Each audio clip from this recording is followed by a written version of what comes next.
Hello there, Carrie Rhodes here, back with a new card making video for you. I am making some wintry shaker cards and having tons of fun with Distress ink making these backgrounds and doing some hot foiling with new plate sets from Trinity Stamps. So card number one, I'm using this winter tree cut and foil set. You can see it's a bare tree. It's very pretty and it has a die to cut it out, which I absolutely love because then I can make an inlaid shaker card with it. So first, let's hot foil. I am using some Prism hot foil. So this is silver with these flecks in it. It's like a disco ball. I don't know. It's so much fun. And I think it's great for winter trees. So I'm going to use it on both of my cards today. So I have put my foil pretty side up on my paper and my plate pretty side down on top of that, taped it in place and put it face down on my preheated Glimmer hot foil system. Once those plates are on top, I press my timer. After about a minute, that timer goes off. That means it's preheated and I can run it through my die machine. The heat and the pressure are going to transfer this tree onto my smooth white cardstock, and it's gorgeous. So pretty. All right, so now here's the coordinating die I'm using to die cut the tree out. I really do love that there's a coordinating die. Isn't that so nice? Now I can use this tree for my shaker card today. Perfect. I'm also going to use the die to cut a window from a background. And this is the start of the background right here. I'm using Uncharted Mariner and a new style blending brush from Trinity Stamps on some Bristol smooth cardstock. And making this ink blended background was like so quick and easy. I mean, it just spread on there like melting butter on hot toast. It was so good. Okay, so now I am spritzing this with some water because I want to make like a kind of like a nighttime snowy scene, and I like to let that set for just a minute and then pick it up with a paper towel. You can see I like to use my paper towel several times. And now I'm bringing in the new Distress Mica Spray Winter Frost. It goes so very good with the Uncharted Mariner. I love it. So it's all wet here, but once it's dried, the mica really shows through and it looks so very good. More splatter. Yep, in the form of distress paint. This is Picket Fence, so it's white. I'm going to pick it up with a little scraggly paintbrush, tap the side of my block to get some bigger splatters, and then I can drag the brush on the side of the block to get smaller splatters. So I like to make my backgrounds very, very, very splattery because once you make this into a card, a lot of it's going to get covered up. And in this case, some of it's going to get die cut away. So there's the wet paint. And then while that dries, I am going to cut out a snowy hill. Now you could do this with a die, but I was just feeling it. And I cut it with my scissors from some white glitter paper. So the glitter in this is white or clear. It has no iridescent shine to it. I'm really loving that. It goes with a lot of things. It's from Arteza and I have it linked for you in the description box below. It comes in a giant pad with black and white 12 by 12 size. Okay, I cut the window out of my card front panel using the coordinating die, but I did not want this tree to be stark white. So I just went over the tree with the ink left on my brush, and you can see that the foil resists the ink, which is fabulous.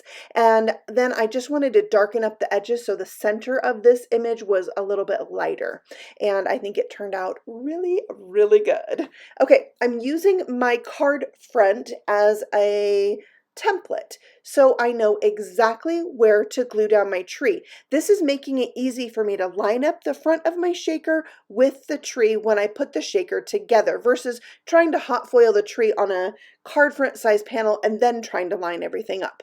So I'm gluing a window sheet to the back of my card front, and then I add the foam tape all around that. That's going to create a reservoir for my shaker bits, which happen to be diamond dust. This is like clear cut glass. It's very cool and it's very icy looking, which I felt was like the perfect fit for this card.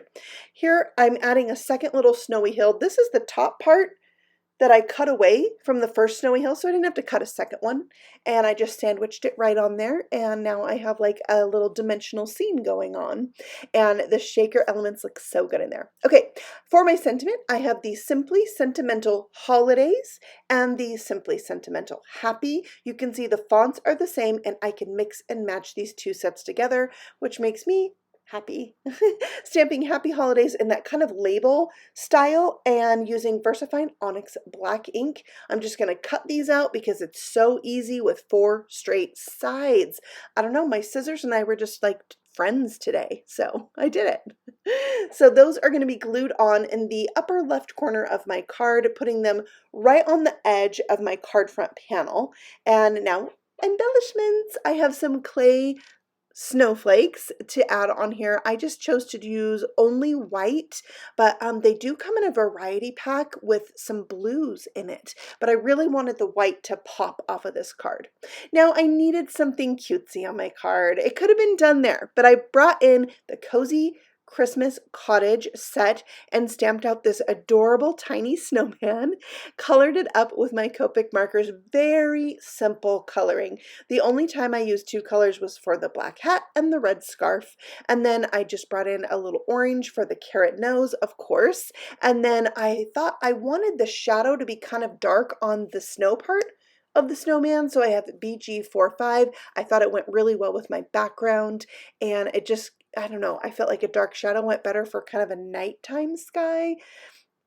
Yeah, that was my thought. So I glued that down on the little hill, and I feel like he just makes the card. That little touch of red on his scarf is perfect. And the icy little diamond dust in there, it just, it goes with the sparkles in the tree. I love it. I love it. And that Uncharted Mariner, it's like my favorite color right now. I'm loving it. I'm going to use it on card number 2 as well. So let's jump into card number 2. This one is going to be a see-through shaker card. We're going to be able to see through the shaker to the inside of the card. And I'm using the foiled pine set. So this is just like the first one. It has a tree that gets foiled and a die to cut it out, but this time it's a pine tree. I'm going to foil it the exact same way. Smooth white cardstock, Prism foil, put that face down onto my preheated Glimmer hot foil system, add the plates, press the timer. When it goes off, we run it through the die machine. Now, it looks like I'm running this really fast. You actually want to go really slow when you run things through that are hot foiling, but I speed it up for, you know, your pleasure, because it's, you don't want to watch me just crank that really slow, right? No. You don't, trust me. So now I'm die cutting this one out as well. It is so pretty. I love all the detail on the pine branches so much. Okay, we'll set that aside and work on our background. I'm doing some ink smooshing. This is so much fun to me. I love it. I don't care if my fingers get a little inky, like I'm so into it. I have some watercolor paper here, and I am just picking up that Uncharted Mariner off my glass mat. I'm going to spritz it. I'm going to dry it. I have a paper towel so I can pick up any puddles of ink. And once this is like mostly dry, then I can start layering.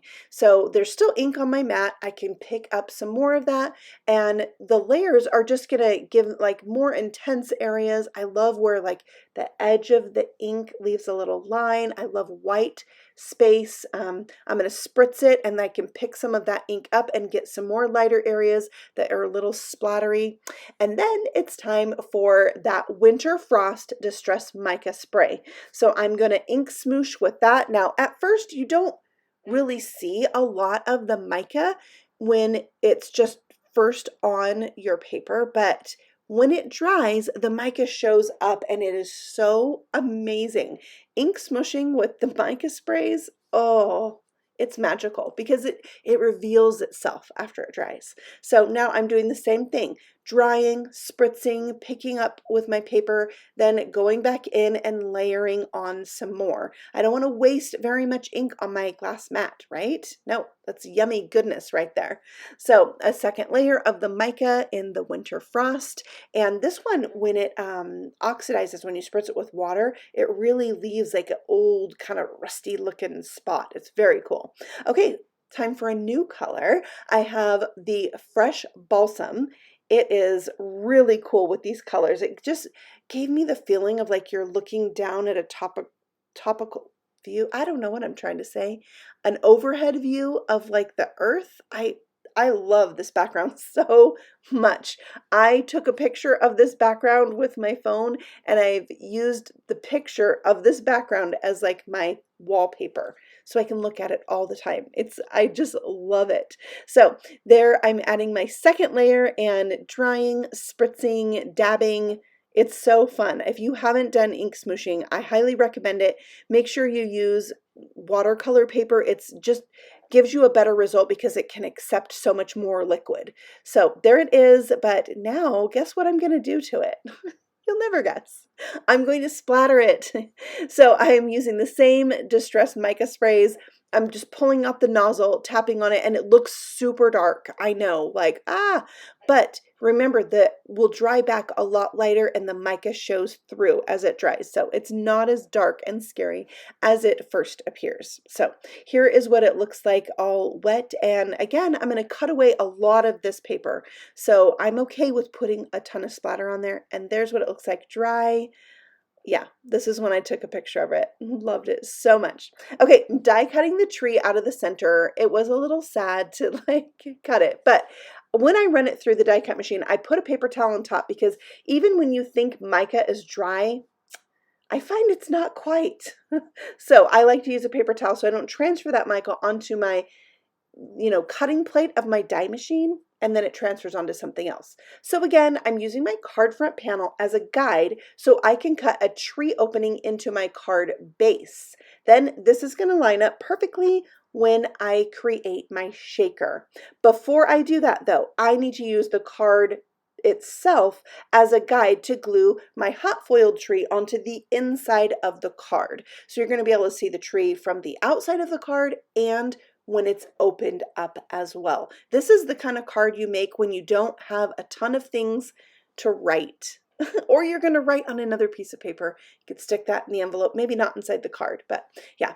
Okay, so I have two pieces of window sheet. One I stuck to the back of my card front. The other is going to be the backer of my shaker, so it's see-through. I'm adding the foam tape all the way around, and you saw me put anti-static powder on there because not only am I adding these clear seed beads to my shaker, but I'm adding Mica Flakes, another super fun shaker element for cards like this that are wintry, snowy, iridescent, and shiny. I love it. I love it so much. So there's my second window sheet, and that will be the window for my see-through shaker right there. Isn't it so beautiful? Okay, so we just need to glue this on, and you just want to go slow and steady and use liquid glue so that you can scoot it around and really make sure that it's lined up.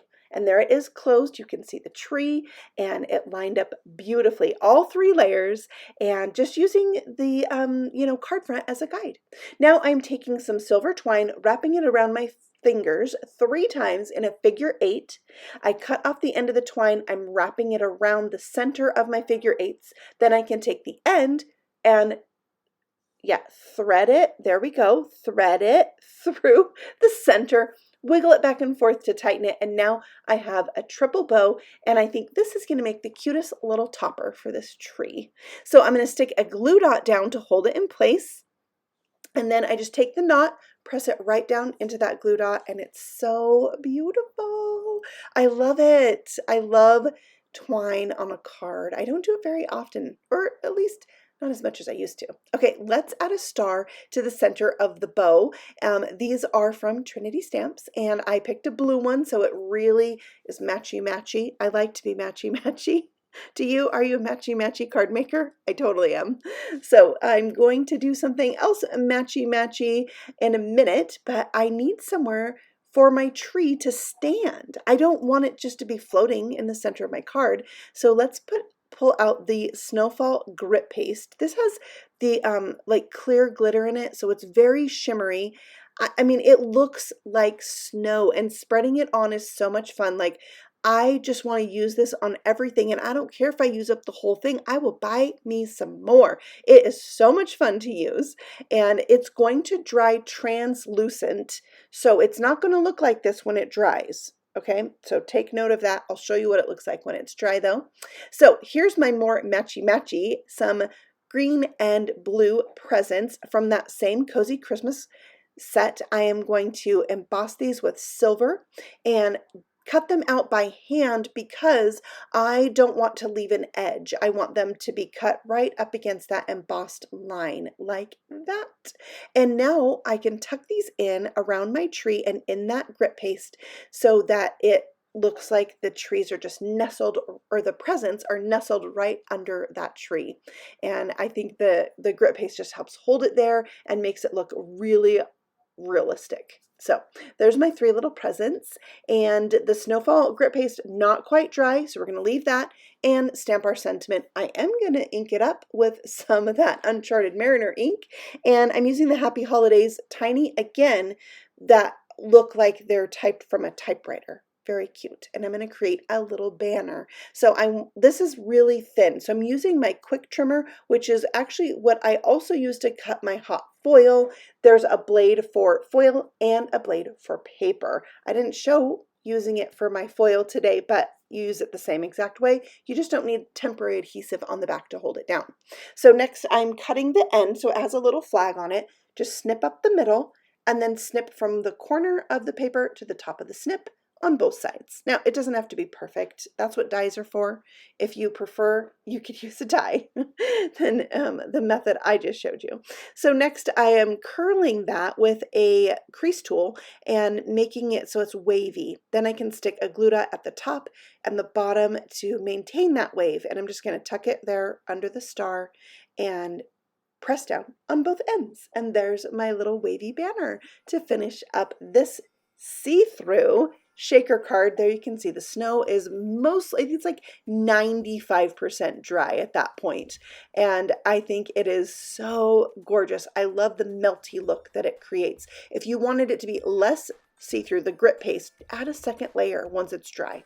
And there is the window part. You can see the tree from both sides, and these leftover pieces would make some great tags. I got to play with those because they're so beautiful. But those are my 2 cards. I got really inky today and I had so much fun doing it. I think these backgrounds are so pretty, and paired with the hot foil and a shaker, these cards just make me so happy. I love them. So let me know what you think of the inky backgrounds and these gorgeous new plates from the Trinity Stamps holiday release. I would love to hear from you in the comments below, and I have everything I use linked for you so you can check that out as well. I will be back again very soon with a new video just for you. So if you're new here, feel free to subscribe, and I will see you then. Happy stamping. Bye.